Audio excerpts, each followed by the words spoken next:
वाला साइड। अब ये ट्राइंगल को छोड़ के इस ट्राइंगल पे आ रहे हैं ना, दूसरे पास वाले ट्राइंगल पे। चलिए इस ट्राइंगल की बात कर रहा था मैं, ये ट्राइंगल दिख रहा है। अब सबटेंजेंट कहां से कहां तक है, यहां से यहां तक, तो मैं इसे क्या बोलूंगा, लेंथ ऑफ सबटेंजेंट। ठीक है, लेंथ ऑफ सबटेंजेंट। क्या ये बात समझ में आई, ये लेंथ ऑफ सबटेंजेंट है। अच्छा, अब की बार y1 अभी भी यहाँ पे, आई एक्सपेक्ट कि आप समझ सकते हैं। अच्छा, लेकिन देखो y1 का रोल बदल गया, थीटा यहाँ है ना, अगर थीटा यहाँ है तो y1 क्या बन गया इसके लिए, परपेंडिकुलर, क्योंकि थीटा के सामने परपेंडिकुलर। और लेंथ ऑफ सबटेंजेंट क्या बन गया, बेस। अभी भी सर वही टेन थीटा का तो रोल है, मैंने कहा लेकिन रोल बदल गया, ध्यान से सोचो। Tan theta is equal to perpendicular y1 upon base subtangent. अब लेंथ ऑफ सबटेंजेंट चाहिए तो इधर करते हैं, तो y1 अपॉन टेन थीटा। अच्छा, अब आप सर ये कहोगे कि y1 upon D Y x, हाँ कहना पड़ेगा ना, क्योंकि आप कहते तो सच ही हो। तो y1 upon D Y x, लेकिन अपन याद रखेंगे y1 cot theta, y1 cot theta. ठीक है, तो याद रखना y1 cot theta, length of subtangent y1 cot theta, क्योंकि y1 upon tan theta y1 cot theta होगा ना। हाँ ऐसे, हालांकि है अंदर अंदर y1 अपॉन टेन थीटा, ये अपने को भी ध्यान रहेगा। ठीक है ना, y1 अपॉन टेन थीटा, और टेन थीटा बोले तो D Y X. I expect कि आप ये समझ गए, y1 upon D Y x. ठीक है, लिख लीजिएगा। फिर और आगे चलता हूं, सब टेंजेंट हो गया, सब नॉर्मल हो गया, है ना। और भी बाकी बचे हुए फार्मूले भी हम लोग निकाल सकते हैं, कैसे निकाल सकते हैं बताता हूं। रेडी, आगे बढ़ रहा हूं, है ना। अब जैसे किसी ने कहा लेंथ ऑफ नॉर्मल निकालिए सर, तो लेंथ ऑफ नॉर्मल याद है ना, tangent normal, tangent normal, normal माने ये वाला ट्राइंगल का ये वाला पार्ट, है ना। आई एक्सपेक्ट कि आप समझ सकते होंगे कि जिस हाथ में मेरे पेन है वो मेरा राइट हैंड है, तो आपके जिस हाथ में पेन है वैसे आप डील करेंगे। ठीक है ना, हाँ, क्योंकि हो सकता है कि मैं आपको कैमरे में इमेज उल्टी दिखा रहा हूं, ठीक है ना, सामने से। आई एक्सपेक्ट कि आप इतने समझदार हैं, मैथ्स के बच्चे हैं तो इतना समझते हो, बायो के बच्चे हैं तो ज्यादा समझदार है। डोंट वरी, ऐसा कुछ बायो और उसके कारण से किसी की बुद्धि में कोई परिवर्तन नहीं होता। तो जो मेरा पेन है वो मेरे राइट हैंड में है, तो आपका जहां पेन राइट हैंड में होगा आप एक्सपेक्ट कर सकते हैं कि आपका, मतलब मैं एक्सपेक्ट कर सकता हूं कि आपका पेन भी आपके राइट हैंड में होगा। तो ये राइट हैंड वाला नॉर्मल है, नॉर्मल टेंजेंट। ठीक है, टेंजेंट नॉर्मल सब नॉर्मल सब टेंजेंट, याद है ना, कंफ्यूज मत होना प्लीज, है ना। ऐसा नहीं हो जाए कि आप उल्टा समझ जाओ। नॉर्मल राइट हैंड वाला नॉर्मल, हाँ, नॉर्मल टेंजेंट सब नॉर्मल सब टेंजेंट, ऐसे याद रखना है। ठीक है, अच्छा, अब आ जाओ अपन बात करते हैं लेंथ ऑफ नॉर्मल पे। ट्राइंगल दिख रहा होगा, है ना। अच्छा, आई एक्सपेक्ट कि अभी भी आप भूले नहीं होंगे कि ये y1 है। अब थीटा की नजर से देखो, ये क्या चीज है, बेस। अब लेंथ ऑफ नॉर्मल क्या है, हाइपोटेन्यूज। बेस और हाइपोटेन्यूज को लेके क्या कहानी बनती है, कॉस थीटा। सही है, बनता है ना, या कुछ और, कॉस थीटा बनता है। ओके, तो देखो cos theta is equal to क्या हो जाएगा, बेस अपॉन हाइपोटेन्यूज, माने y1 upon length of normal. अच्छा, अगर मैं इसे पलट देता तो सेक थीटा भी आ सकता था, और sec theta is equal to hypotenuse upon base होता। हाइपोटेन्यूज लेंथ ऑफ नॉर्मल, और बेस क्या होता मेरे दोस्त, y1, ऐसा होता। तो लेंथ ऑफ नॉर्मल कितना निकलता, y1 सेक थीटा। सही है, लेकिन सर अब की बार टेन थीटा का रोल कहां से लाओगे, देखो ऐसा करेंगे, y1 सेक थीटा की जगह under root 1 plus tan square theta, y1 root over 1 plus tan theta की जगह डी वाई बाई एक्स, तो डी वाई एक्स का होल स्क्वायर आया। हाँ ऐसे याद रखना, तो y आपको याद रखना है सिर्फ y1 सेक थीटा, बाकी सब आपका दिमाग अपने आप कर देगा, इसके लिए परेशान मत होइए। राइट है, तो ये चीज क्या निकली, y1 सेक थीटा।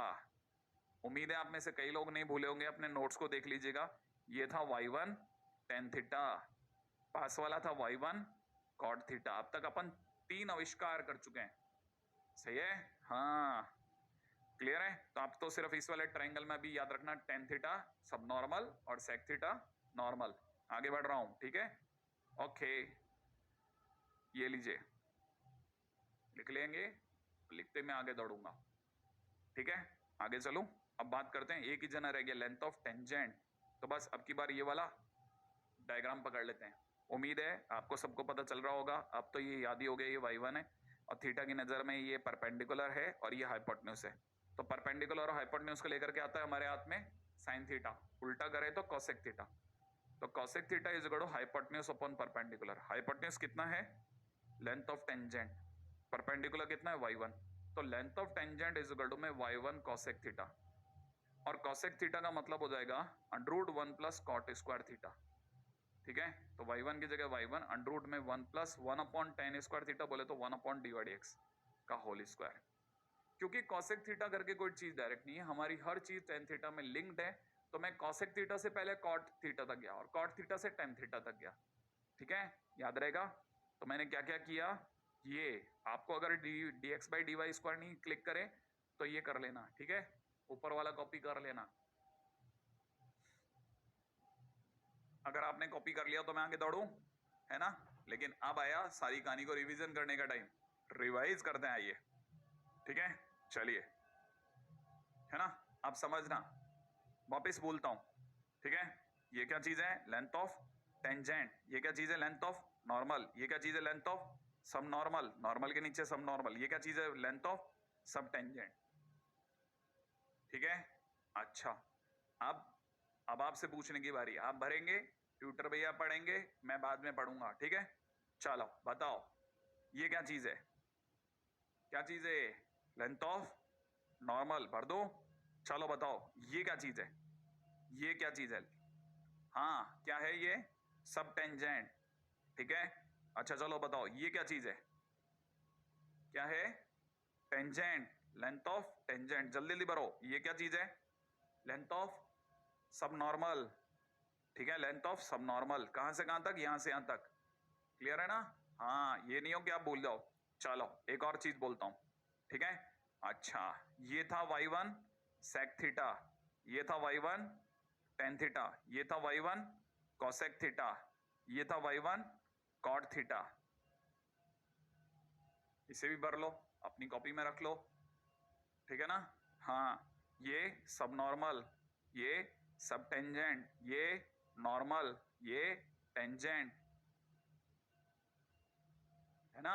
हाँ, जल्दी जल्दी सीखने का समय, क्योंकि लर्न भी करना है, याद रखना है भाई, याद रखना। फार्मूले में वहां थोड़ी ना डिराइव करेंगे बैठ के, और कैसे याद करेंगे, डी/डी/एक्स की फॉर्म में, बहुत डिफिकल्ट हो जाएगा।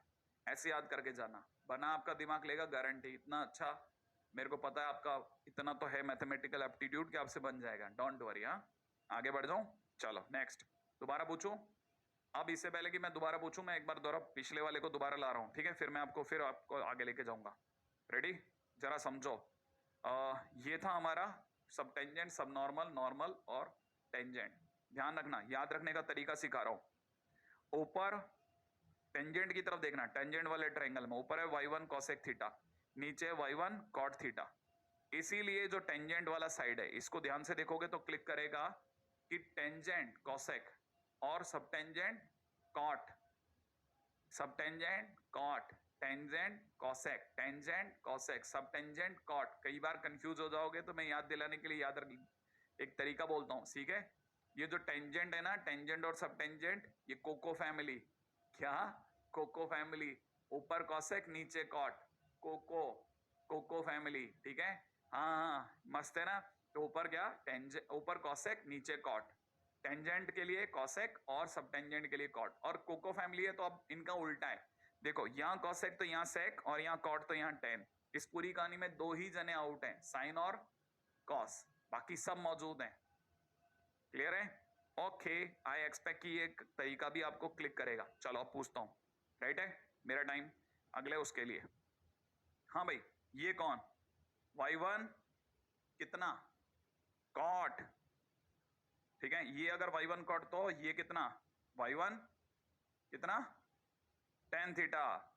ओके, ये बताओ ये कितना, sec, ये कितना, cosec, क्योंकि टेंजेंट कैसी, cosec, टेंजेंट cosec, नीचे cot, cosec cot। तो ये लेंथ ऑफ टेंजेंट कितना, y1 cosec थीटा। ऐसे याद करो।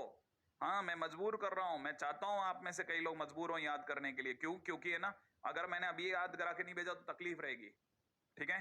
तो लेंथ ऑफ नॉर्मल कितना हुआ, y1 sec थीटा। मैं जानता हूं बहुत अच्छे से, हाँ, मैं ये नहीं, मैंने स्टूडेंट्स पढ़ाए हैं तो मुझे पता है ना कि पूरी क्लास में उन्हें सब समझ में आता है, लेकिन याद नहीं होता। याद तो मेरे को ही कराना है ना, काफी कुछ काम तो मैं कर दूं।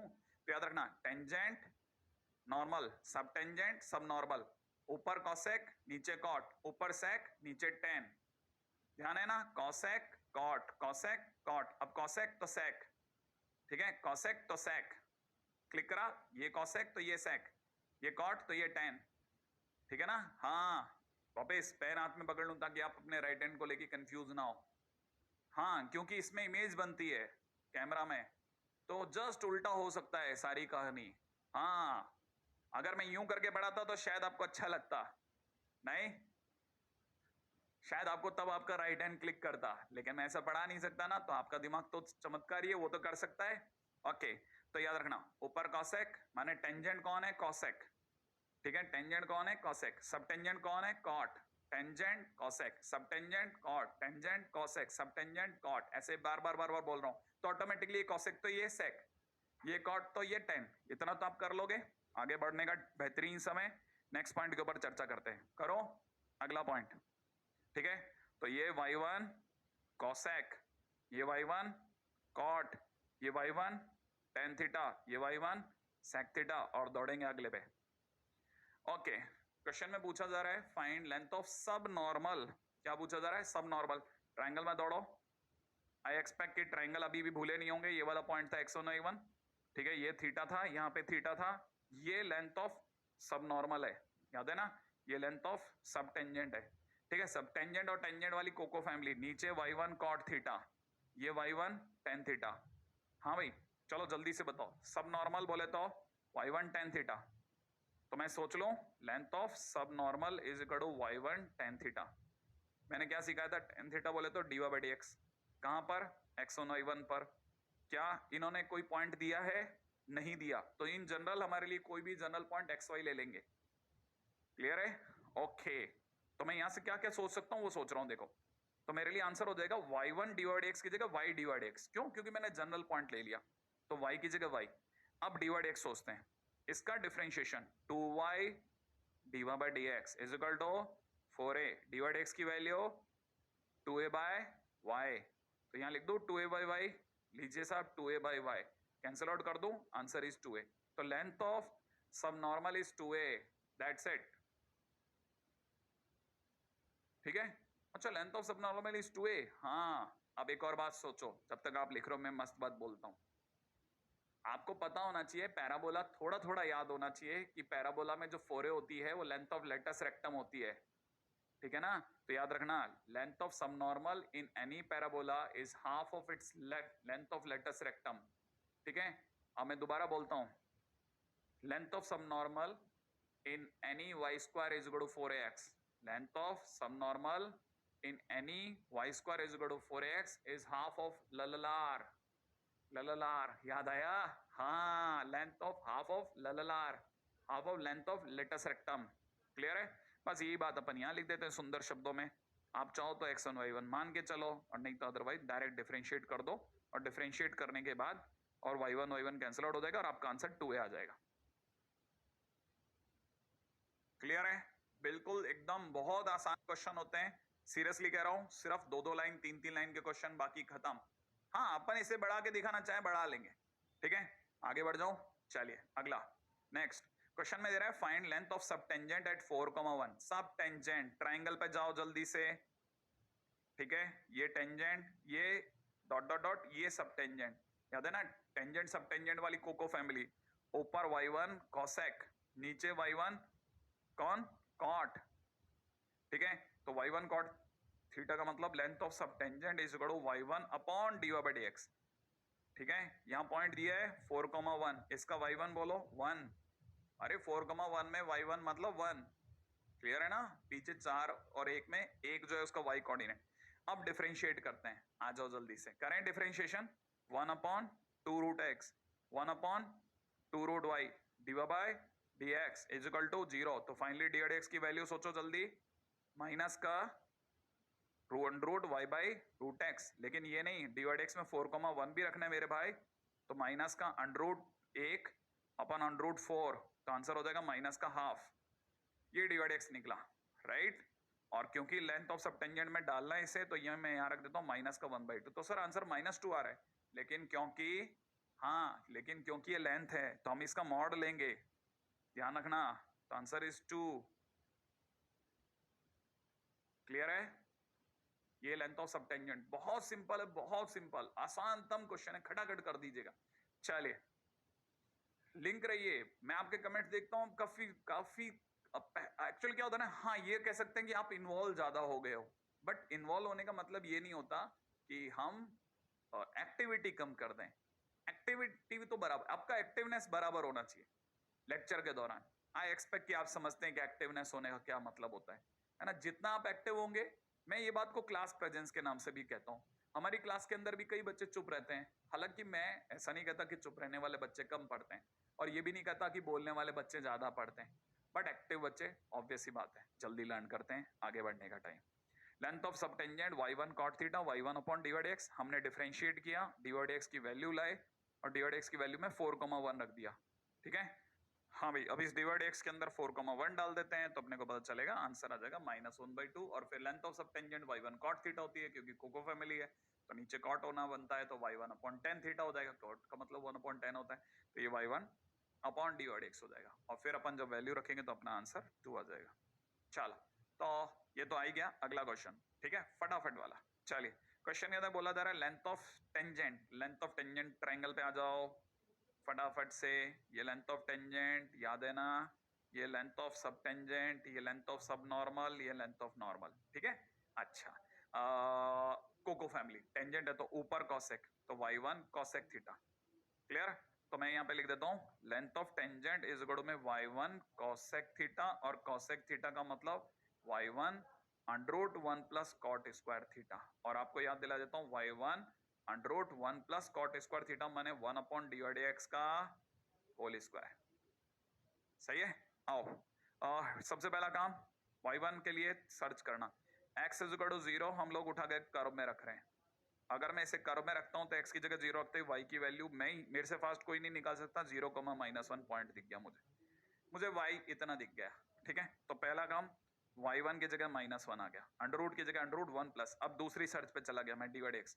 चलिए डिवाइड x सोच रहे हैं, डिफरेंशिएशन करते हैं। 3x स्क्वायर प्लस में 6x प्लस 4, और इसमें x की जगह डालेंगे हम लोग खतरनाक वाला 0, जिससे 4 आएगा, और ये 1/4 का स्क्वायर यहाँ आएगा। आप में से कई लोगों को अचानक 17 दिख रहा होगा, तो माइनस का √17 डिवाइड बाई 4 मुझे लेंथ ऑफ टेंजेंट आता दिख रहा है, लेकिन ये तो आएगा मॉड में। ओके, तो मॉडुलस भी लगा लेते हैं। सर इसमें क्या है, √17 में 4 इज योर आंसर। क्या कहते हो आप, बन गया आपका? तो जल्दी से मैं तो दौड़ जाऊंगा, देखो भाई। हाँ, जितने ज्यादा क्वेश्चन उतना मेरे को मजा आता है। अगले क्वेश्चन में दौड़ूंगा मैं। क्वेश्चन में किसी ने पूछा है फाइंड लेंथ ऑफ सब tangent at any point on this curve. Okay, इसके किसी भी पॉइंट पर। तो पहला काम क्या मांगा है, लेंथ ऑफ सब टेंजेंट, माने कोको फैमिली वाला ना। हाँ, ये अगर देखा जाए length of tangent dot dot dot length of सब टेंजेंट, ऊपर की तरफ y1 कोसेक थीटा, नीचे की तरफ y1 कॉट थीटा। तो आई एक्सपेक्ट कि आप में से हर एक जना लेंथ ऑफ सब टेंजेंट को खटाखट चालू हो गया y1 कॉट थीटा, इसका मतलब y1 अपॉन डिवाइड x पे आपकी भयंकर नजर है, और आप सब चाहते हैं कि मैं डिवाइड x निकालूं, क्योंकि जब कोई पॉइंट नहीं दिया होता तो मैं तो नॉर्मली y1 को y ही मान लेता हूं। तो y लिखा, अब डिवाइड x पे चलते हैं। आइए, डिफरेंशिएशन करने से पहले मैं बता दूं, वैसे तो शायद आप में सबको पता होगा क्योंकि डिग्री वाला गेम है, y की power n is equal to में a to the power m plus n। ठीक है, मैं तो लॉग ले लेता हूं, m log x प्लस में n log y, बेस में e है। ठीक है, is equal to m plus n ln a माने log a। अब डिफरेंशिएट कर रहा हूं, अगर मैं डिफरेंशिएट किया तो m बाई एक्स प्लस में n बाई y और y का dy by dx is equal to 0। तो dy बाई dx की वैल्यू क्या निकलने वाली मेरे भाई, माइनस का m अपॉन n, ठीक है, इंटू x और ऊपर y। सही है, माइनस का m y upon n x. Clear, आगे दौड़ जाऊं तो अपन ये बात यहां रख देते हैं, माइनस का m y upon n x, y y cancel, finally हमें मिल गई पेंसिल। ऊपर की तरफ कितना, माइनस का एन एक्स अपॉन एम, और मॉडुलस इसलिए नहीं लगा रहा क्योंकि एम और एन की वैल्यू नहीं दे रखी, हो सकता है एम और एन में कोई माइनस हो जाए, फिर भी मैं तो केयरफुली मॉडुलस लगा के जवाब दूंगा, है ना। अभी तक नहीं लगाया था, लेकिन केयरफुली आगे लगा जाने से पहले ऐसा कर लेंगे। ठीक है, अच्छा, इससे हमारे को एक और चीज भी पता चलती है कि लेंथ ऑफ सबटेंजेंट जो है वो x का ही कोई पार्ट है, क्योंकि m और n तो कुछ ना कुछ वैल्यू देंगे। जैसे मान लेते हैं कि n की वैल्यू 2 थी, m की वैल्यू 1 थी, तो हम उस केस में कहेंगे length of subtangent is twice of x। हाँ, ऐसा। ठीक है, आगे बढ़ रहा हूं, आगे बढ़ रहा हूं, आगे बढ़ रहा हूं। ठीक है, चलो नेक्स्ट क्वेश्चन। हाँ भाई, क्वेश्चन में दे रखा है length of subtangent at x is equal to a. तो बस मैं ये क्वेश्चन एक तरह से यूं समझिए, मेरी तरफ से आपको होमवर्क जैसा है। ठीक है, तो ये क्वेश्चन में आप अपनी तरफ से निकालेंगे। मैं पहले से कुछ हिंट कर दूं, y की वैल्यू कुछ 2√2a आ जाएगी। कैसे आएगी? क्योंकि x की वैल्यू जब आप इसमें पुट करोगे तो आ जाएगी। ये मेरा तंत्र आपको पकड़ में आ जाएगा। ठीक है, अच्छा, जब आप डिवाइड x निकालोगे तो डिवाइड x नहीं निकालोगे, आप divide x eight a, 2√2a निकालोगे। ठीक है, दैट विल बी समवेयर 1/√2 निकल जाएगा। इतना भी समझ में आ जाएगा। और क्योंकि कहानी में लेंथ ऑफ सबटेंजेंट तो कॉसेक कॉट, तो y1 अपॉन डिवाइड x निकालना है। तो आई एक्सपेक्ट कि आप निकाल लोगे अब। ठीक है, तो आंसर आपका 4a आएगा। बन जाएगा। आगे दौड़ जाऊं, चलो नेक्स्ट क्वेश्चन की ओर बढ़ जाऊं। चलिए, हाँ भाई, अब अपने चलते हैं अगले टाइटल की ओर, जिसका नाम है रिमार्क। एक बहुत इंपॉर्टेंट रिमार्क मैं आपके बारे में मतलब आपको इसके बारे में बताना चाहता हूं। वो क्या है कि सब टेंजेंट, सब नॉर्मल और ऑर्डिनेट। क्या क्या क्या क्या क्या सब टेंजेंट, सब नॉर्मल और ऑर्डिनेट। सब टेंजेंट, सब नॉर्मल और ऑर्डिनेट। हाँ, सब टेंजेंट, सब नॉर्मल और ऑर्डिनेट ये हमेशा जो जीपी में होते हैं, ये हमेशा जीपी में होते हैं। हाँ, ये हमेशा जीपी में होते हैं। कैसे कैसे? अगर जीपी में होते तो इसका मतलब ये कि जो बीच वाला होगा, है ना? क्या क्या क्या क्या क्या बीच वाला? यहां समझना कौन कौन सी तीन चीजें होती हैं। देखो ऐसे समझो, सब टेंजेंट, यहां से यहां तक सब टेंजेंट, ठीक है, ऑर्डिनेट और फिर सब नॉर्मल, ये जीपी में होते हैं। क्या बोला? सब टेंजेंट, ऊपर लिख रहा हूं, सब टेंजेंट, ऑर्डिनेट एंड सब नॉर्मल, ये हमेशा जीपी में होते हैं। ध्यान रखना, ये हमेशा किस में होते हैं? जीपी में होते हैं। हाँ, ये हमेशा जीपी में होते हैं। एक बात, अब कैसे होते हैं? ऊपर वाला लाइन जो है ज्यादा करेक्ट है, नीचे वाला लाइन से हल्का सा कंफ्यूजन होता है। इसका मतलब सर ऑर्डिनेट जो है, जो बीच वाला है, उसका स्क्वायर इज इक्वल टू इतना होता होगा। असल ने कहा कैसे कैसे? अरे देखना, एबीसी अगर जीपी में होते हैं तो हम क्या बोलते हैं? हम बोलते हैं बी का square is equal to ac होता है ना? तो वैसे ही अगर ये तीनों जीपी में है तो जो बीच वाला है उसका स्क्वायर इज इक्वल टू बाकी बच्चों का मल्टीप्लिकेशन होगा। तो इसका मतलब ये कि जो ऑर्डिनेट का स्क्वायर होगा वो अपने आप में सबटेंजेंट इनटू सबनॉर्मल होगा। मैंने कहा हाँ होगा। अब ऑर्डिनेट माने वाई, है ना? तो y, अच्छा, इसका मतलब ये कि इसका मतलब y स्क्वायर। हाँ ठीक है, और सब टेंजेंट को फैमिली, ऊपर कॉसेक नीचे कॉट, तो y कॉट थीटा। y1 की जगह y लिख रहा हूं, ठीक है। अच्छा, और ये कॉट है तो ये tan होगा। अच्छा, तो ये y tan थीटा। अच्छा, और y स्क्वायर से तो y स्क्वायर कैंसिल आउट हो गया, और tan theta into cot theta 1 हो गया। वाह, बैठ गया बिल्कुल, 1 इक्वल टू 1 आ रहा है। सही में प्रूफ हो गया। तो हाँ, सब सही में प्रूफ हो गया। y square equal to y square आ रहा है, इसका मतलब 1 इक्वल टू 1 आ रहा है। इसका मतलब सचमुच में ये तीनों कैसे होते हैं? जीपी फॉर्म करते हैं। याद रखना एक और पॉइंट। ओके, तो एक अगर आपने फटाफट से रिमार्क अगर लिख लिया हो तो मेरे लिए और जल्दी से आगे जाने का समय। ठीक है, जरा ध्यान से देखिएगा। ठीक है, देखिएगा अगला क्वेश्चन। अगर किसी पॉइंट x, y पर लेंथ ऑफ सब टेंजेंट और सब नॉर्मल जो है y equal to f x के लिए सब टेंजेंट की लेंथ 2 हो और सब नॉर्मल की लेंथ 3 हो, तो x अपने आप में प्लस माइनस 6 होगा। ऐसा अगला पहला स्टेटमेंट में कह रहा है। और दूसरे स्टेटमेंट में कह रहा है कि सब टेंजेंट और सब नॉर्मल का जो प्रोडक्ट होता है वो अपने आप में y का स्क्वायर होता है। माने y square is equal to में सब टेंजेंट इंटू सब नॉर्मल होता है। और ये बात तो ट्रू है। इसका मतलब ये तो सोचने की जरूरत ही नहीं कि स्टेटमेंट 2 इज ट्रू। लेकिन अगर स्टेटमेंट 2 ट्रू है तो इसका मतलब ये कि सब टेंजेंट हमारे को 2 दे रखा है, सब नॉर्मल 3 दे रखा है, तो y स्क्वायर बराबर में तो इनका प्रोडक्ट होना चाहिए था, 6 होना चाहिए। इसका मतलब y बराबर प्लस माइनस √6 होना चाहिए था। और अगर y बराबर प्लस माइनस √6 हो गया तो हम तो y के बारे में कुछ कह सकते हैं ना, x के बारे में थोड़ी ना कह सकते हैं। हाँ, हम x के बारे में कुछ नहीं कह सकते इस स्टेटमेंट से, तो कम से कम, क्योंकि हमारे पास फंक्शन नहीं है। तो y इज इक्वल टू में प्लस माइनस √6 तक तो सही है, x is equal two plus minus 6 is not right now feasible by the given सब टेंजेंट एंड सब नॉर्मल। भाई इसके बारे में तो कुछ कह नहीं सकते। इसका मतलब statement 1 can not be correct right now. Statement 2 is the only option which is correct. ठीक है, ओके, आगे बढ़ जाते हैं। नेक्स्ट अगला क्या है? अगली बात सुनिएगा, बड़ी मस्त है। क्वेश्चन कहता कह रहे हैं कि सब नॉर्मल की जो लेंथ है वो सब टेंजेंट के बराबर दी है। एक मिनट, सब नॉर्मल इधर वाला राइट हैंड साइड वाला नॉर्मल सब नॉर्मल, टेंजेंट सब टेंजेंट, ओके ये दोनों बराबर है, माने सब टेंजेंट और सब नॉर्मल, कोको फैमिली, ऊपर कॉसेक नीचे कॉट, माने कॉट और टेन बराबर है। हाँ, इसका मतलब ये कि क्वेश्चन में कॉट और टेन बराबर है। हाँ बिल्कुल, कॉट और टेन बराबर है, इसका मतलब ये कि लेंथ ऑफ सब नॉर्मल इज इक्वल टू में लेंथ ऑफ सब टेंजेंट है। इसका मतलब y cot theta is equal to y tan theta है। हाँ, y cot theta is equal to y tan theta दे रखा है। इसका मतलब ये कि cot थीटा बराबर tan थीटा है। हाँ, या यूं समझिए y upon d over d x is equal to y into d over d x है। हाँ, और अगर ऐसा है तो y y कैंसिल आउट कर देते हैं, इसका मतलब डी ओवर डी एक्स का होल स्क्वायर बराबर 1 है, ऐसा भी समझ सकते हैं। ओके, इसका मतलब D over d x plus minus 1 है। हाँ, D over d x plus minus 1 है। तो जब भी कोई ऐसी लाइन देता है ना ये, ठीक है, तो हम समझ जाते हैं कि इसका सीधा मतलब होता है D over d x is equal two plus minus 1। Okay, इसका मतलब D over d x plus minus 1 दिया है, और वो भी कहां पर 3,4 पर y is equal to fx के लिए।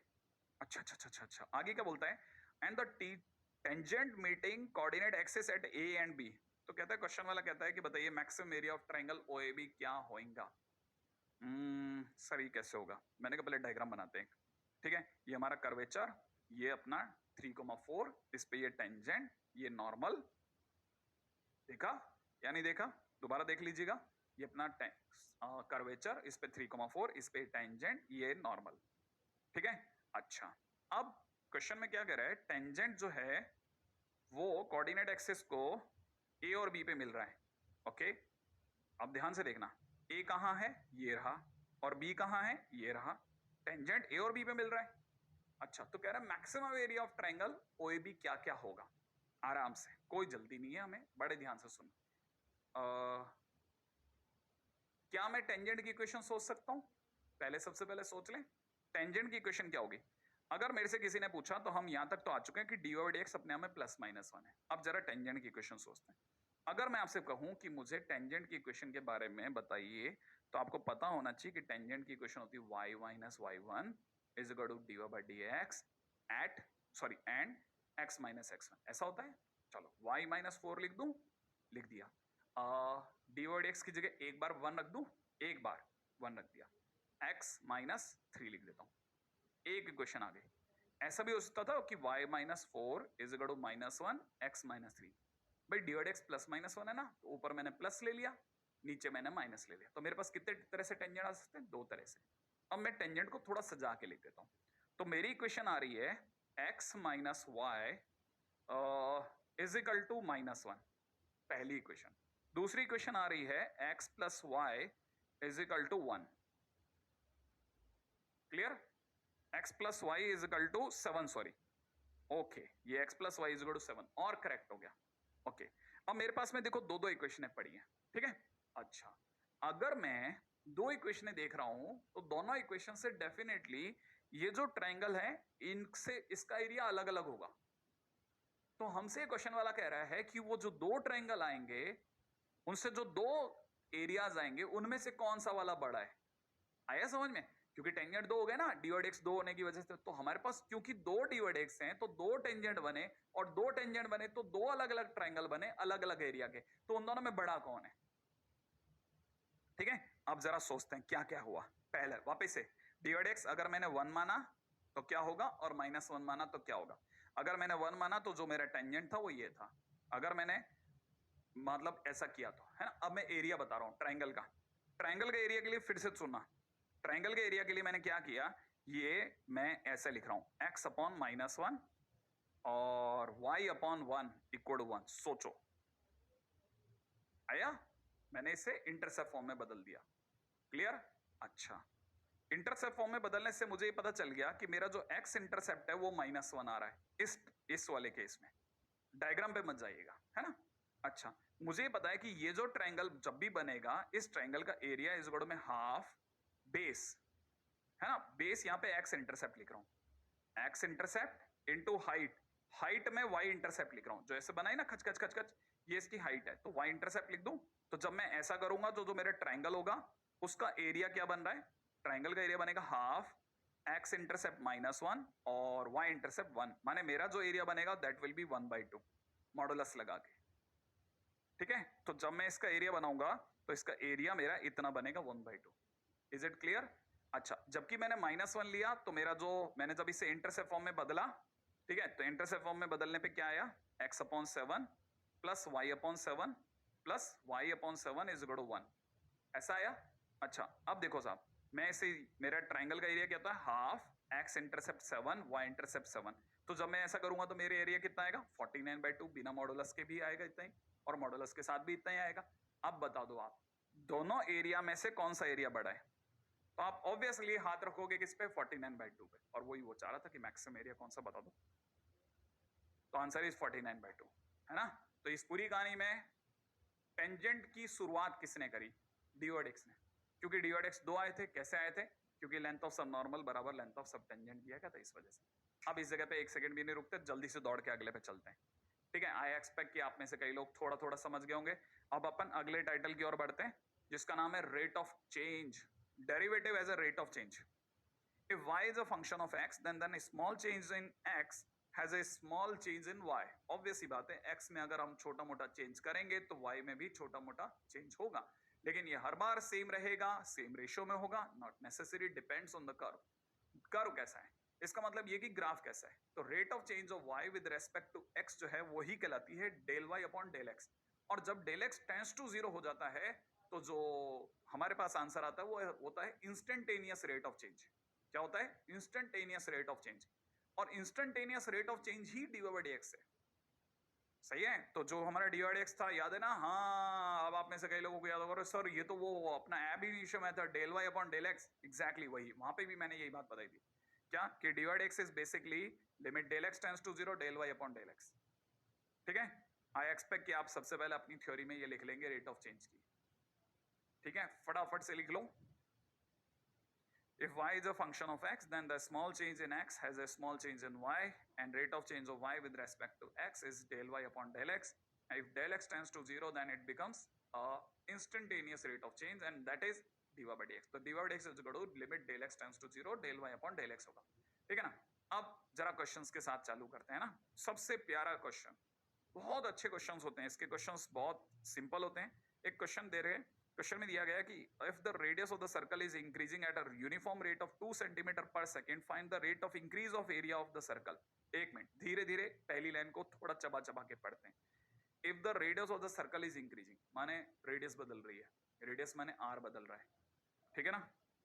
अच्छा, जो दे रखा है वो है uniform rate of 2 centimetre per second, centimetre length होती है, सेकेंड टाइम होता है। इसका मतलब ये कि जो चेंज होने की रेट है वो लेंथ और टाइम के उसमें है, क्लियर है। तो हमारे को यहाँ से ही पता चलता है कि ये जो है ये dr/dt को रिप्रेजेंट कर रहा होगा, क्योंकि dr/dt क्यों, क्योंकि नीचे अपने जो हमारे को वैल्यू दी है वो 2 सेंटीमीटर पर सेकेंड है, उसमें सेकेंड बताता है कि वो टाइम के रेस्पेक्ट में खेल रहा है, तो इसका मतलब dr/dt is equal to 2 centimetre per second हो गया। आई एक्सपेक्ट कि आप में से कई लोग समझ रहे होंगे, 2 सेंटीमीटर पर सेकेंड, ठीक है। अच्छा, आगे क्या बोलता है, find the rate of increase of the area of the circle.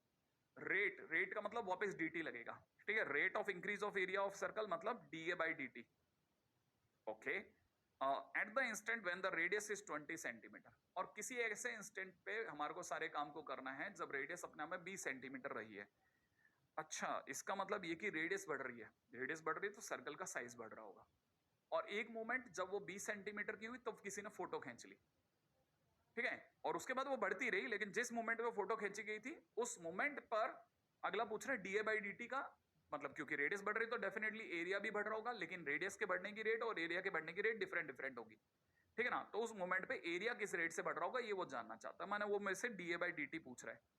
अच्छा, क्वेश्चन के अंदर क्या है जरा पहले सबसे पहले देख लेते हैं। सर्कल ऐसा था, और जैसे ही हमारी ये आगे बढ़ने की बात आई तो ये सर्कल धीरे से बढ़ गया, यहाँ तो काफी जोर से बढ़ा, लेकिन अगर देखा जाए तो रेडियस के बढ़ने से सर्कल बढ़ा। अब कहानी कैसे चली वो समझाता हूँ, ठीक है। सबसे पहली बात, आपने को पता है अपना सर्कल का एरिया कितना होता है, वो सोच लो कितना, area is equal to πr², यही होता है। हमें क्या चाहिए, dA/dt, तो डिफरेंशिएट कर दो, dA/dt कर दो। जैसे dA/dt करोगे तो पाई तो कांस्टेंट है, r² का 2r, और r का भी t के रेस्पेक्ट में होगा क्योंकि दोनों तरफ t के रेस्पेक्ट में डिफरेंशिएशन चल रहा है, तो इतना हो गया।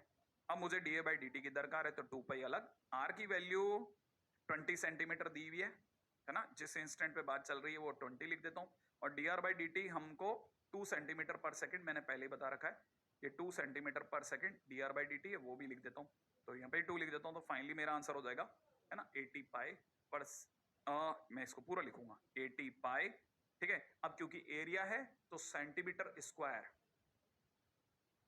ठीक है, पर सेकेंड। आई एक्सपेक्ट कि आप में से सभी लोग ये बात समझ गए होंगे। जब तक आप ये लिखेंगे मैं इसको लिख देता हूं दोबारा से, dr by dt 2 centimetre per second दिया है, d बाई dt पूछा जा रहा है, तो हमारे को a equal pi r square था। अगर मैंने t के रेस्पेक्ट में डिफरेंशिएट किया और चीजों को भरा तो हमारा आंसर 80 पाई सेंटीमीटर स्क्वायर पर सेकंड आ गया। चलो अगले पे। आई एक्सपेक्ट कि यहाँ तक की बात समझ में आ गई, बहुत आसान सा क्वेश्चन था। अगला क्वेश्चन वर्ल्ड फेमस क्वेश्चन है, कहने का मतलब ये क्योंकि हर तरह की बुक्स में है, एनसीईआरटी वगैरह सब जगह पे देखने को मिलता है। एक 5 मीटर लंबाई की लैडर है, उसके बारे में कहा जा रहा है 5 मीटर लैडर, 5 सेंटीमीटर नहीं 5 metre ladder leans against the vertical wall if the bottom of the ladder is pulled away at the rate of 2 metre per second. एक 5 मीटर लंबाई की लैडर जो है वो दीवार के सहारे खड़ी हुई है, अगर bottom of the ladder is pulled away, अगर नीचे से उसको खींचा जाए, है ना, उसके बॉटम को खींचा जा रहा है 2 मीटर पर सेकेंड की रेट पर, then the rate at which the height of the ladder is decreasing, ठीक है। तो जिस रेट से उसकी हाइट डिक्रीज हो रही है वो बताइए उस मोमेंट पर जब हाइट 4 मीटर रह रही हो, माने वो जब जैसे हम उसका लैडर का निचला सिरा खींचेंगे तो खींचने पर एक मौका आएगा जब वो 4 मीटर हाइट पे रुकी हुई होगी, जब वो 4 मीटर हाइट पर रुकी होगी तब किस रेट से गिर रही है, कैसे कैसे जरा देखिएगा। देखिए ये अपनी लैडर है, ठीक है, सीढ़ी, ठीक है, दीवार के सारे टिका रखी है। अब हमारे को पता है हमने क्या किया, इस समय पर ये 5 मीटर की है, अगर मैं इसका बॉटम जो है उसको x दूरी पे मानता हूं और इसकी हाइट इस समय पर y मानता हूं, तो जब मैं इसका बॉटम खींचूंगा तो x बढ़ेगा, जब मैं इसका बॉटम खींचूंगा तो x बढ़ेगा, जब x बढ़ेगा तो उसे मैं dx बाई dt के नाम से जानूंगा, ठीक है ना। अच्छा, और जो हाइट होगी वो y है, तो जैसे ही मैं बॉटम खींचूंगा तो वो नीचे स्लाइड होगी, तो उसके नीचे या ऊपर जाने की रेट को मैं dy बाई dt से शो करूंगा। क्योंकि डिक्रीज हो रही है तो ऑब्वियसली आंसर माइनस में आ सकता है, पॉसिबिलिटीज हैं। तो जो हाइट के गिरने की रेट होगी उसे dy बाई dt नाम दूंगा। क्या आप मेरी बात समझ रहे हैं? नीचे से खींचना dx बाई dt, ऊपर से नीचे आना dy बाई dt। क्लियर है? और क्वेश्चन क्या दे रखा है, 5 मीटर लंबाई की है, वर्टिकल वॉल है, और नीचे से जो उसको पुल किया जा रहा है, ठीक है, बॉटम से खींचे जाने की रेट माने dx बाई dt है, वो 2 मीटर पर सेकेंड है, ठीक है। अच्छा, किस रेट से ये नीचे आएगी, ये मतलब dy बाई dt पूछ रहा है, एक बात। और जिस मोमेंट पे फोटो खींची गई उस मोमेंट पे हाइट माने y 4 मीटर थी, सही है। जैसे कैसे, जरा इसको जरा डायग्रामेटिकली देखते हैं, ऐसा कैसे हो सकता है। देखिए साहब, ये जो हाइट है ना, इसके ऊपर या नीचे होने को dy बाई dt कहेंगे, हाइट के कम या ज्यादा होने को dy बाई dt कहेंगे, y का चेंज होने की रेट, राइट है। और जब इसको नीचे से खींचा जाएगा तो उसके नीचे से जो लेंथ है उसको बढ़ने के x जैसे से बढ़ेगा उसके कम या ज्यादा होने की रेट को हम dx बाई dt से रिप्रेजेंट करेंगे, ठीक है, x के कम या ज्यादा होने की रेट को, राइट है। अब जैसे ये कैसे होता है, देखो ऐसे पुल करेंगे तो ऑब्वियस सी बात है ये नीचे आती आएगी। किसी एक ऐसे मोमेंट पे सारा गेम हो गया जिस मोमेंट पर ये 4 मीटर की हाइट पे थी, ठीक है। इसका मतलब ये कि जिस मोमेंट पे सारी बातें चल रही हैं उस मोमेंट पे 4 मीटर की हाइट पे थी, लेकिन इससे पहले कि ये 4 मीटर की हाइट पे थी, मैं आपको बता दूं इस मोमेंट पे जो हमारे सामने जो फोटो अवेलेबल है, अगर सिर्फ इसी मोमेंट पे मैं इसे घेर लूं, देख रहे हैं, तो ये घेर करके मैं इसको व्हाइट करता जा रहा हूं और आप में से कोई भी देख सकता है कि राइट एंगल ट्रायंगल फॉर्म हो गया, ठीक है। अगर राइट एंगल ट्रायंगल फॉर्म हो गया तो इसमें कोई भी समझ सकते हैं कि राइट एंगल ट्रायंगल में x square plus y square बराबर में 5 का स्क्वायर है, माने x square plus y square बराबर 25 है। पाइथागोरस तो समझते हैं ना हम लोग। अब मुझे पता है कि मुझे dx बाई dt दिया था ना, dx by dt 2 metre per second दिया था, ठीक है। अच्छा, पूछने वाले ने dy बाई dt पूछा था। अच्छा, साथ में y की वैल्यू कितनी दे रखी थी, 4 दे रखी थी। आई एक्सपेक्ट कि आप में से सभी लोगों को क्लिक कर गया, y की वैल्यू 4 दे रखी है ना। अच्छा, अब मैं क्या करता हूं, मुझे dx बाई dt या dy बाई dt निकालना है तो मुझे डिफरेंशिएट करना पड़ेगा।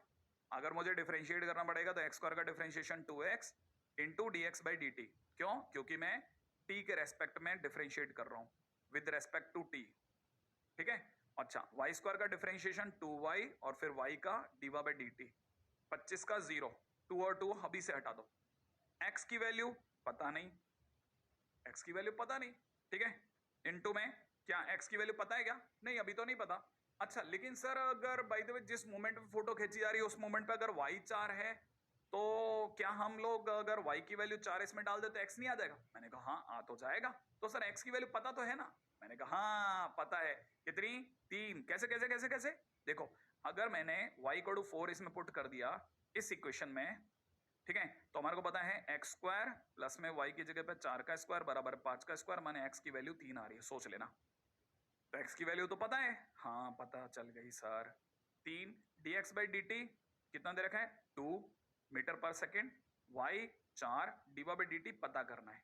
ओहो, इसका अंदर dy by dt is equal to कितना निकल गया? dy by dt is equal to -6/4, बोले तो माइनस का 3/2, और ये माइनस बताता है कि ये नीचे आ रहा। तो मैंने हमने क्या क्या किया? पाइथागोरस लगाया, dx by dt dy by dt x और y इकट्ठा करके रख दिए और पता चला क्वेश्चन बन गया। ठीक है, और यही क्वेश्चन जो मैं अक्सर स्टूडेंट्स लोगों को करने को कहता हूं, ठीक है, आप में से हर एक जना सोच सकता है। क्लियर है?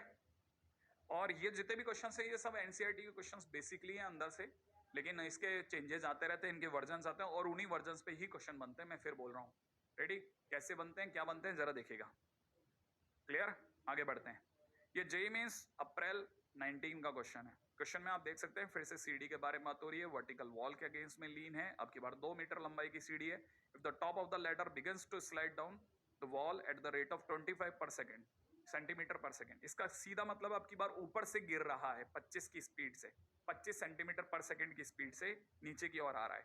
Then the rate at which the bottom of the ladder slides away.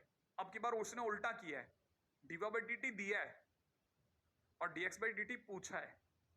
देख रहे हैं आप? और क्वेश्चन में दे रहा है from the wall on the horizontal ground when the top of the ladder is 1 metre above the ground. ये उस मोमेंट पे फोटो खींच के बैठा है जब हाइट 1 मीटर ही रह गई थी। कैसे? जरा अपने इसके अंदर आ जाए जल्दी से, है ना? अपने को पता चल जाएगा ये 2 मीटर है इस बार, है ना? ये x है, ये y है। ये तो ध्यान पड़ गया। इतना तो आई होप कि आपके पकड़ में आ गया होगा कि 2 मीटर तो इसकी एस है। अगले पे बढ़ते हैं। डीवा बाई dt माने इसके नीचे आने की रेट, है ना? इसके नीचे या ऊपर जाने की rate. Okay, diva by dt हमारे को 25 सेंटीमीटर पर सेकंड दी है, इसको भूलना नहीं है ना, राइट? तो dy by dt is equal to कितना गिवन है? माइनस का 25 सेंटीमीटर पर सेकंड। ठीक है, माइनस क्यों? क्योंकि नीचे आ रहा है। अभी आंसर में आया था ना, ध्यान है? हाँ, अब क्लिक कर गया। लेकिन एक और बात सुनो, ये क्योंकि मीटर में है ना, तो आप इसे मीटर में बदल लो, सेंटीमीटर में मत रहने दो। मीटर में कैसे बदलते हैं? सेंटीमीटर से मीटर में डिवाइड बाय, हाँ, सेंटीमीटर से मीटर में कैसे बदलते हैं? डिवाइड बाय 100 करके। सही है? तो अपन एक काम करते हैं, उसको डिवाइड बाय 100 करते हैं तो 0.25 मीटर पर सेकंड होगी डीवा बाई dt। सही है? सारी कहानी कब है? जब y 1 रह जाए, हाइट 1 रह जाए, तो y के 1 होने पे हमें को बताना है x किस रेट से चेंज हो रहा है, माने dx बाई dt कितना है। ये है हमारा क्वेश्चन। सही है? वापस से आ जाए, पाइथागोरस जिंदाबाद। ठीक है, चलो अब एक काम करते हैं, ये ऐसे स्लाइड होगी। कहानी वही है जो सेम टू सेम पिछली वाली कहानी थी। इन सब सारे की सारी चीजों को उठा करके ऊपर मैनेज कर देते हैं। सबसे पहले बात करते हैं x square plus y square is equal to 4 पर। ठीक है, और हम लोग पहले से निकाल के रख लेते हैं जब y 1 होगा तो क्या होगा। जिस दिन y 1 होगा तो x की वैल्यू 3 होगी, है ना? नहीं, √3 होगी। ओके, ये तो बात पक्की हो गई। अब एक काम करते हैं, जो हमारा ये खतरनाक वाली इक्वेशन है इसको डिफरेंशिएट करते हैं विद रेस्पेक्ट टू t। क्या बात है, जल्दी सीखे। तो डिफरेंशिएट अगर t के रेस्पेक्ट में करेंगे इतना, 2 और 2 को हटा दो, हटा दिया। ठीक है, वैल्यू भर दो। अगर वैल्यू भरनी है तो क्या होगा? चलो वैल्यू भरते हैं। 2, अब देखो ध्यान रखना, x की जगह √3 है ना, इसकी जगह मैं भर रहा हूं, वैल्यूज को भर रहा हूं भाई। x की जगह √3, dx बाई dt निकालना है, y की जगह 1, dy by dt 0.25 metre per second. ठीक है, ऐसा कर दूं तो हमारे लिए dx by dt is equal to कितना निकला? माइनस, ओके, ये वैसे भी माइनस का है। क्लियर? तो इधर आकर के प्लस का 0.25/3 √3, ये हमारा आंसर बन रहा है। और अगर बाय द वे इसको, ये तो वो मीटर पर सेकेंड में, ध्यान रखना, लेकिन अगर इसे सेंटीमीटर में बदलो तो याद रखना 25 centimetre per second by √3, 25 by √3 centimetre per second. तो आंसर अगर देखा जाए जिसके हिसाब से आंसर बनेगा, rate at which the bottom of the ladder slide, that is 25 by √3 centimetre per second. हाँ भाई, अब अगले क्वेश्चन के ऊपर चलते हैं। आप थोड़ा ध्यान रखना, अपन थोड़ा स्पीड से चलेंगे, है ना? मूवमेंट्स लास्ट वाले चल रहे हैं, जरा क्वेश्चन को समझना। water is dripping out from a conical funnel having a semi vertical angle pi by 3 at the rate of 4 centimetre cube पर सेकेंड। अब इसमें एक चीज को आप ध्यान रखना, आगे के जितने भी क्वेश्चंस होते हैं उनमें लिंकअप भी करना आना चाहिए। देखो एक कॉनिकल फनल ले लिया, ठीक है, अपनी खतरनाक वाली ड्राइंग के अंदर दिखा रहा हूं, ये कॉनिकल फनल है, ठीक है। अच्छा ये क्वेश्चन के अंदर ये कह रहा है सेमी वर्टिकल एंगल 60 डिग्री है, ये लिखा हुआ देखो, है ना, सेमी वर्टिकल एंगल 60 डिग्री है। अच्छा आपको पता होगा किसी भी कोन की रेडियस r होती है, ये हाइट h होती है, और ये स्लेंटाइट l कहलाती है। आई एक्सपेक्ट कि ये थोड़ा थोड़ा याद होगा 10th का। अच्छा ये कह रहा है कि वाटर इज ड्रिपिंग आउट, इसमें पानी भरा हुआ है किसी मोमेंट पे, ठीक है, और वो धीरे धीरे कम होता जा रहा है, वो ड्रिप होता जा रहा है, माने नीचे से कहीं से निकल रहा है। तो ऑब्वियस सी बात है जब पानी निकल रहा होगा तो पानी का वॉल्यूम भी कम हो रहा होगा, और पानी इस समय पर किसकी शेप में है, कोन की, क्योंकि वो कोन में भरा हुआ है, पानी जिसमें भरा होता है ना उसके वेसल की शेप ले लेता है। तो कहने का मतलब ये कि इस समय पर जो पानी है वो कम हो रहा है, इसका मतलब ये कि कोन का वॉल्यूम कम हो रहा है, जो पानी का जो कोन है, पानी जो कोन की फॉर्म में है उसका वॉल्यूम कम हो रहा है। माने हमारे को जो दे रखा है ना कि water is dripping out at the rate of 4 centimetre cube पर सेकेंड। वैसे तो आप में से कई समझदार लोग फिजिक्स से भी जानते होंगे 1 सेंटीमीटर क्यूब पर सेकेंड है, तो पक्की बात है वॉल्यूम में कमी आ रही होगी, माने डीवी बाई डी टी दे रखा है, तो dv by dt is equal to 4 centimetre cube पर सेकेंड। अच्छा अगला क्वेश्चन बोल रहा है व्हेन द स्लैंट आउट, अगली लाइन बोल रहा है sorry, when the slant out of the water h और नहीं स्लैंटाइट l 4 हो, तो बताइए rate of change of slant height क्या होगी। माने dl by dt मांग रहा है भाई। अच्छा दिया वॉल्यूम है और स्लैंटाइट दी है, और स्लैंटाइट में रेट ऑफ चेंज मांग रहा है, लेकिन वॉल्यूम का रेट स्लैंटाइट से क्या लेना देना। तो वॉल्यूम क्या होता है ना, वॉल्यूम होता है 1/3 of pi r square h, याद है आपको ऐसा कुछ कुछ। हाँ हाँ हाँ सही है। तो आप में से सभी को ये भी पता होना चाहिए इसमें तो आर है और एच है, एल तो है ही नहीं। अगर मैं डीवी बाई डी भी निकाल लिया, अगर मैंने डीवी बाई डी भी निकाल लिया तो अभी क्या पंगा हो जाएगा। अभी यहाँ पे भी एक बात समझने की कि मैंने अगर भाई डीवी बाई डी निकाला तो आर और एच दो दो वेरिएबल है, तो आर में डी आर बाई डी निकलेगा, एच में डी एच बाई डी निकलेगा, डीएल बाई डी कहां से लाएंगे। तो यहाँ यही सीखने के लिए, ये बहुत ध्यान से सीखने के लिए ये क्वेश्चन उठाया गया। आपको पता होना चाहिए मैकेनिक्स में ये सीख सीख करके आप बूढ़े हो गए हो क्या, कि जिधर एंगल टच करता है, जिधर एंगल टच करता है वो कॉस की साइड होती है। तो ये जो एच है ना बेसिकली एल कॉस 60 डिग्री है, क्योंकि इधर टच कर रहा है, और जिसे एंगल देख रहा होता है, एंगल किसे देख रहा है, आर को, है ना, वो साइन की साइड होती है, तो ये एल साइन 60, ऐसा कह दूं। अगर मैंने ऐसा कह दिया तो आप में से सभी लोग जानते हैं कि यहां हो जाएगा पाई बाई 3 आगे, और आर की जगह लग जाएगा एल साइन 60 डिग्री का हो स्क्वायर, इंटू एच की जगह लग जाएगा एल कॉस 60 डिग्री। और आप में सभी को पता होगा पाई बाई 3 अभी भी सुंदर दिख रहा है, ये एल क्यूब हो गया है, साइन 60 √3/2, √3/2 का स्क्वायर 3/4, और कॉस 60 हाफ, सही है।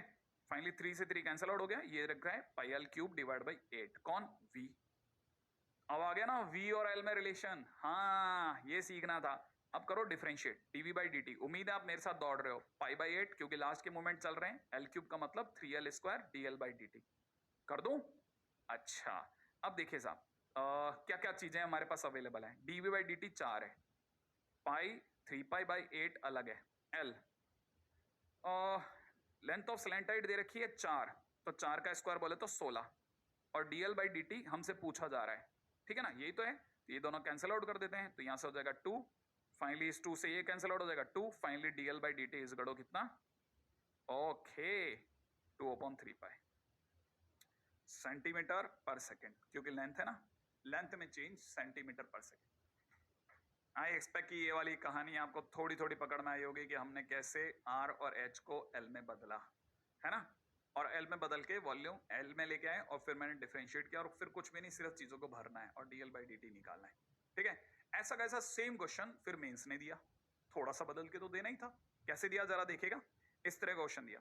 क्वेश्चन में दिया गया है कि एक वाटर टैंक है, उसकी shape inverted right circular cone जैसी है, ओके, जिसका semi vertical angle tan inverse half है।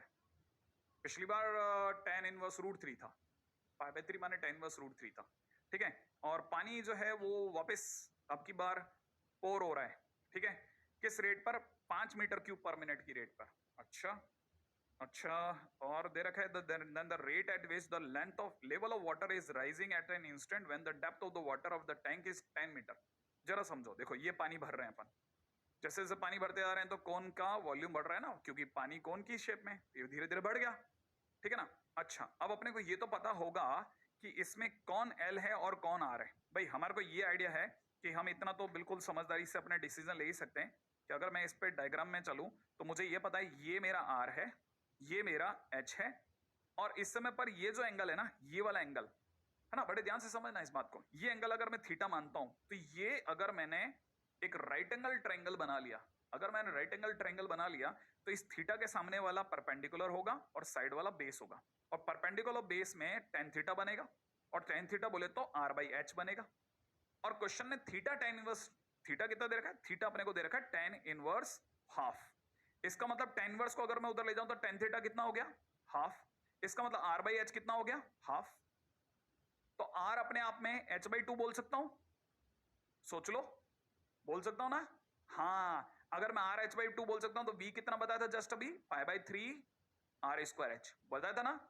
और क्वेश्चन देखो, क्वेश्चन में क्या दे रखा है, वो पूछ क्या रहा है, the eight which the level of water is writing and rising at that instant. कहने का मतलब पानी का लेवल किस रेट से बढ़ रहा है, ठीक है ना। इसका मतलब dh by dt, dr by dt नहीं। अगर dh बाई dt पूछा है तो पक्की बात मेरी पूरी कोशिश क्या होगी कि मैं r को हटा करके h में बदल दूं, क्योंकि सारी कहानी फिर h में आ जाएगी। जैसे पिछली बार हमने सारी कहानी स्लैंटाइड में बदल दी थी, इस बार हम सारी कहानी किस में बदल देंगे, हाइट में। तो देखो r को h से कैसे बदलेंगे, पाई बाई 3, और क्योंकि r और h में ये रिलेशन दिया है तो मैं r की जगह h बाई 2 रख देता हूं, तो यहां पे हो जाएगा h स्क्वायर बाई 4, r की जगह h बाई 2 का स्क्वायर, और फिर यहां कितना हो जाएगा h। फाइनली हमारे पास कितना हो जाएगा, पाई एच क्यूब डिवाइड बाई 12। ये वॉल्यूम निकल गया पूरी तरह किसके किसके उसमें, h के टर्म्स में। ये कहानी पकड़ में आई, आगे चलूं, समझ में आ गया इशारा, तो मैं आगे चलूं, ठीक है। अगर आपने ये बात समझ ली तो मैं आगे चल रहा हूं, रेडी। अब समझो, देखो मैंने आपके सामने क्या क्या चीजें भर दी हैं, उम्मीद है आप में सभी को याद होगा। थीटा इज इक्वल टू में tan इनवर्स हाफ था, ये अपना r था, ये अपना s था, और मैंने आपको r is equal to h by 2 बताया था, और आपका v इज इक्वल टू में पाई बाई कितना निकाला था हम लोगों ने, पाई बाई 12, पाई बाई कितना, पाई by 3 into 4, pi by 12 into H cube, यही निकाला था। ओके, अच्छा अब अपने पास में हमारे को चाहिए dv बाई dt, तो dv by dt is equal to में पाई बाई 12 को बाहर करा, इसको करा 3h स्क्वायर इंटू में dh बाई dt, और अब हम क्या करते हैं, डिफरेंशिएट करते हैं, डिफरेंशिएट नहीं करते सॉरी, हमने डिफरेंशिएशन कर लिया, अब वैल्यू पुट करते हैं। dv बाई dt कितना दिया था सरकार ने, dv बाई dt हम लोगों को पिछली वाली उस पर दिया था, स्लाइड पे कितना दिया था, 5, सही है। और यहां हो चुका है पाई बाई 4 इंटू में h कितना दिया था, हाइट उस समय पर जिस समय डेप्थ कितनी बताई थी, 10, तो 10 का स्क्वायर इंटू में यहाँ कितना हो गया, dh बाई dt, जो कि मुझे फाइंड आउट करना है। तो कुछ काटा कूटा हो सकता है, बिल्कुल, ये 100 को काटेगा 20 टाइम्स, ये 20 को काटेगा 5 टाइम्स, इसका मतलब dh by dt is equal to 1/5 pi. Question finish. सोचो कितना छोटा सा question, answer is 1/5 pi metre per minute, क्योंकि सारी कहानी मीटर में ही चल रही थी तो वहां तो कोई चेंज हुआ ही नहीं था। तो कितना छोटा सा क्वेश्चन बन जाता है, सोचो 3 या 4 लाइन का, और इसके क्वेश्चन आते ही हैं हर बार, तो ऐसा भी नहीं है कि हम लोग कुछ ऐसा क्वेश्चन कर रहे हैं जो आते भी नहीं हो, ठीक है। अब जल्दी से चलते हैं आगे, लास्ट के कुछ जल्दी जल्दी वाले लम्हे चल रहे हैं तो मैं सोच रहा हूँ थोड़े ज्यादा क्वेश्चन है। हाँ भाई, अब इसके बाद अगले क्वेश्चन के ऊपर बढ़ते हैं। अगला क्वेश्चन क्या कहता है वो देखिएगा सब, ठीक है, रेडी। नेक्स्ट क्वेश्चन, क्वेश्चन कहता है ओ जेई में सितंबर 20 का देखना बनता है, if the surface area of the cube is increasing at the rate of 3.6 centimeter per centimeter square per second, retaining its shape, then the rate of the change of its volume in centimeter cube per second when the length of the side of cube is 10 centimeter is। Question वाला कह रहा है कि जो surface area है किसी cube का वो 3.6 सेंटीमीटर स्क्वायर पर सेकंड की रेट से बढ़ रहा है। अच्छा, अपनी शेप को बनाए रखने के लिए क्या वॉल्यूम में रेट ऑफ चेंज होगा, ठीक है। अगर किसी मूवमेंट पे बढ़ते टाइम पर लेंथ ऑफ साइड जो है वो अपने आप में 10 सेंटीमीटर हो जाए तो क्या मतलब, देखो जैसे ये क्यूब है, इसका साइड ए मान लेते हैं, राइट है, आगे बढ़े, है ना। अब अपन अपनी तरफ से मान लेते हैं कि इसका सरफेस एरिया को S और वॉल्यूम को हम लोग V कहेंगे, इसमें तो कोई डाउट नहीं है, कहेंगे भी, और साथ में ds बाई dt 3.6 दे रखा है क्वेश्चन में, ठीक है ना। किसी मोमेंट पर जब साइड जो है, साइड माने ए जो है वो 10 मीटर 10 सेंटीमीटर हो, ठीक है, तो dv बाई dt पूछ रहा है अगला। अब यहाँ पे हमारे लिए इशू क्या है, इशू ये है कि जैसे मान लीजिए ये हमारा क्यूब आ गया, है ना, तो क्यूब में अगर आपने कार्टन देखा हो अपने घर वाला, तो मैं अगर बाई द उसे खोल देता हूं तो कार्टन इस तरह से खुलेगा, खुलेगा ना। तो आप देखो हर किसी की वैल्यू ए स्क्वायर है, माने एक का एरिया ए स्क्वायर इसका, ए स्क्वायर इसका, ए स्क्वायर इसका, ए स्क्वायर इसका, ए स्क्वायर इसका मतलब surface area is equal to 6 times a square हो गया। वाह, अच्छा। और साथ में अगर बाई द हम लोग क्योंकि वॉल्यूम जो होता है ना, वॉल्यूम ऑफ क्यूब जो होता है वो अपने आप में होता है ए क्यूब। आई एक्सपेक्ट कि आपको पता होगा, है ना, पता है। मतलब ए बराबर में कितना हो गया, ए बराबर में हो गया रूट ओवर एस बाई 6। अगर मैं उसको यहां भरता हूं तो ये हो जाएगा अंडर रूट एस बाई 6 का होल क्यूब। और इससे हमारा वी और एस के बीच में डायरेक्ट लिंक निकल जाएगा। क्यों? क्योंकि हमारे को सारी कहानी वी और एस में दी है। उसने डीवी बाई डी पूछा है, ए की वैल्यू हमारे को 10 दे रखी है। तो हम लोग क्या करेंगे ना, हम लोग कुछ ऐसा कुछ यूज करते हुए कि हमारे पास ऐसा आ जाए। देखो जैसे मान लीजिए मैंने इसी मोमेंट पे अगर लेट से हमारे को इस कहानी को जैसे मैं समझाता हूं, अभी ये तो समझ में आ गया कि s is equal to 6 times a square है और ए की वैल्यू अपने आप में 10 है, सही है ना। माने ये अगर ये वाला पॉइंट 10 है तो ये वाला भी 10 है। आई एक्सपेक्ट कि आपको यहां तक तो पकड़ में आ गया होगा, ठीक है ना। अच्छा, अब मैं दोनों को एक साइड करके फिर क्वेश्चन को समझाता हूं, जरा ध्यान से देखना। हमने ये देखा था कि एस इज इक्वल टू में 6 टाइम्स ए स्क्वायर है, तो हमारे को ये पता चल गया कि ए इज इक्वल टू में रूट ओवर एस बाई 6 है,